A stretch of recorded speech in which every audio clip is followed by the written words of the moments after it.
영국을 국빈 방문하고 있는 윤석열 대통령은 현재서 국가안전보장회의 NSC 상임위에 참석했는데요.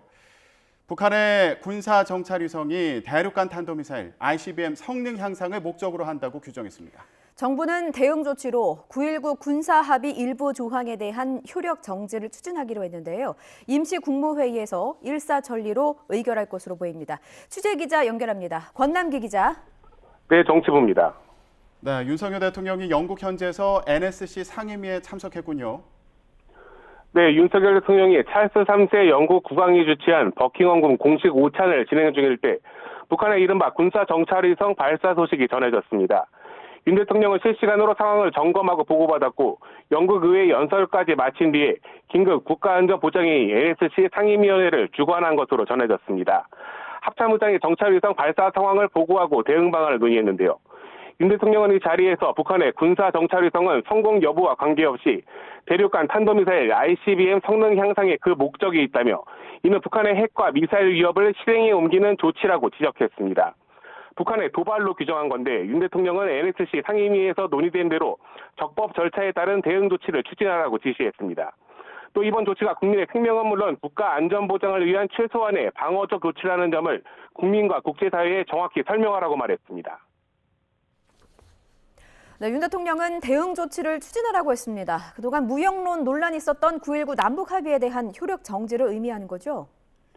네, 그렇습니다. NSC 상임위는 별도 입장문을 내고 9.19 군사합의 제1조 제3항에 대한 효력 정지를 추진하겠다고 밝혔습니다. 관련 조항은 군사분계선 상공에 비행 금지 구역을 설정해 완충 구역을 주는 내용으로 그동안 북한의 잦은 도발과 정찰 자산의 수준 차이로 한국에 불리한 조항이란 지적이 끊이질 않았습니다. 정부는 그래서 과거에 시행하던 군사분계선 일대의 대북 정찰과 감시 활동을 복원할 것이라고 선언했습니다. 정부는 속전속결로 관련 절차에 착수했습니다.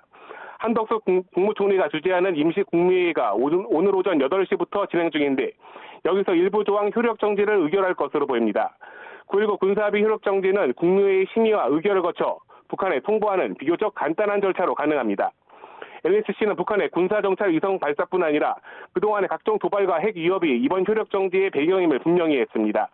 우선 군사정찰위성 발사는 탄도미사일 기술을 이용한 것으로 유엔 안보리 결의에 대한 위반이자 안보에 대한 직접적인 위협이라고 밝혔습니다. NSC는 또 북한이 작년과 올해 약 100차례에 걸쳐 탄도미사일을 발사했고 수천 번의 해안 포문 개방, 무인기의 수도권 침투 등 9.19 군사합의를 상시로 위반했다고 지적했습니다. 결국 9.19 군사합의 일부 효력 정지는 남북관계 발전법 등 적법 절차에 근거해 국민을 보호하기 위한 최소한의 방어적 조치라고 강조했습니다.